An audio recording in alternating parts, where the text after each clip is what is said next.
Assalamualaikum warahmatullahi wabarakatuh. Pada video kali ini kami akan membahas mengenai materi taksonomi Bloom dari mata kuliah pembelajaran mikro. Sebelum masuk ke pembahasan, perkenalkan kami dari kelompok 2 yang beranggotakan 3 orang, yaitu yang pertama Muhammad Afsar dengan NIM 2002095010053. Berikutnya Nurwahyu Aftaning Tias dengan NIM 2002095000002. Dan yang terakhir saya sendiri, Esti Nafila Putri dengan NIM 2002095002056. Adapun poin-poin penting yang akan kami sampaikan pada video kali ini yaitu yang pertama, pengertian taksonomi Bloom. Yang kedua, manfaat penggunaan taksonomi Bloom. Dan yang ketiga, taksonomi Bloom dalam pendidikan. Definisi taksonomi Bloom. Secara bahasa, taksonomi diambil dari bahasa Yunani, yaitu tasein dan nomos. Tasein yang berarti untuk mengelompokkan, dan nomos yang berarti aturan. Taksonomi dapat pula diartikan secara istilah yaitu sebagai pengelompokan suatu hal berdasarkan hierarki atau tingkatan tertentu. Taksonomi Bloom adalah pengklasifikasian hasil belajar dalam beberapa ranah dalam mencapai tujuan pendidikan yang diinginkan.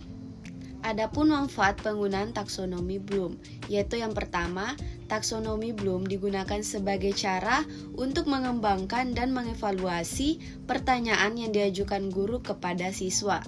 Biasanya kebanyakan pertanyaan ada pada tingkat pengetahuan dan pemahaman sehingga kurang memberikan tantangan bagi siswa yang berbakat. Dengan mengembangkan keterampilan untuk mengajukan pertanyaan pada setiap tingkat dari taksonomi, guru merangsang siswa untuk menggunakan kemampuan kognitif mereka dan mengembangkan keterampilan berpikir tinggi. Manfaat yang kedua yaitu taksonomi Bloom dapat digunakan untuk mengembangkan kegiatan dan untuk menulis soal-soal ujian.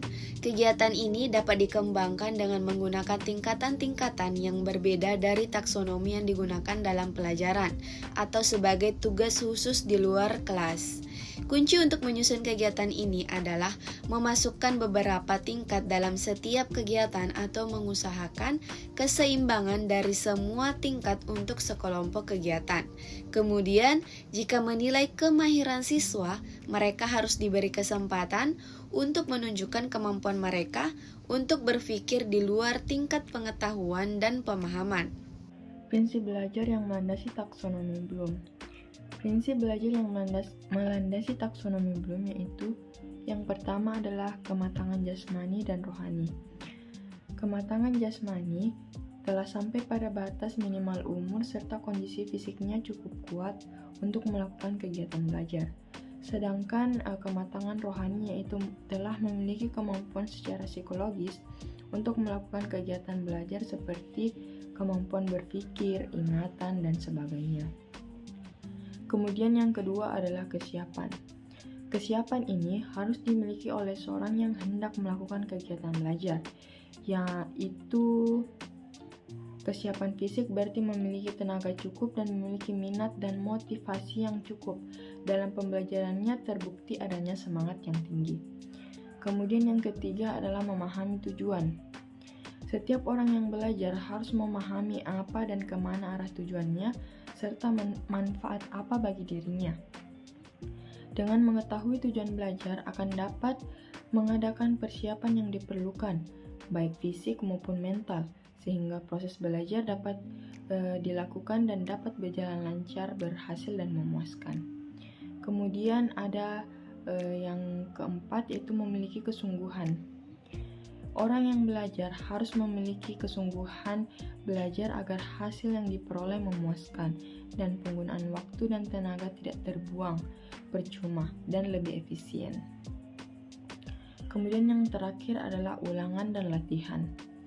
Sesuatu yang dipelajari perlu diulang agar meresap dalam otak sehingga dikuasai sepenuhnya dan sukar dilupakan.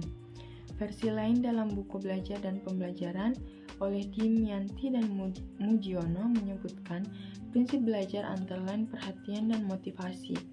keaktifan, ketertiban langsung atau pengalaman, pengulangan, tantangan, balikan atau penguatan, serta perbedaan individual. Kemudian adalah tujuan taksonomi Bloom dalam pendidikan.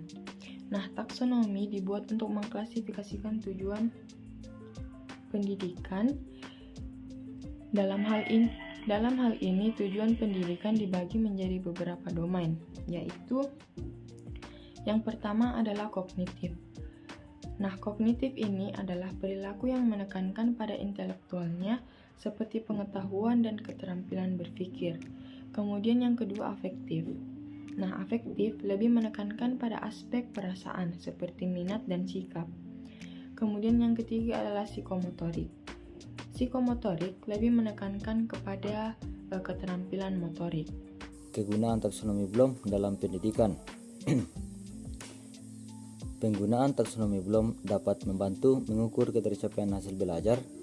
Perumusan tujuan dan sasaran pembelajaran merupakan pilihan sadar para guru berdasarkan pada pengalaman sebelumnya dengan bantuan pertimbangan jenis data tertentu. Secara utuh, perumusan tujuan dan sasaran tidak dapat terlepas dari filosofi pendidikan dan pemanfaatan teori-teori belajar. Dimensi perkembangan individu yang melandasi taksonomi Bloom. Dimensi perkembangan individu yang melandasi taksonomi Bloom yaitu perkembangan kognitif. Perkembangan kognitif atau perkembangan kapasitas nalar, otak, inteligensi berlangsung pesat sampai masa remaja. Setelah itu cenderung stagnan atau berangsur menurunkan kesehatan seiring dengan pertambahan usia.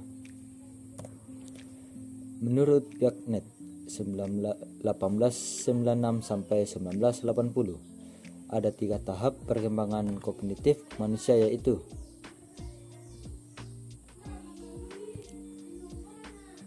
1. Tahap sensori motorik 0 sampai 2 tahun.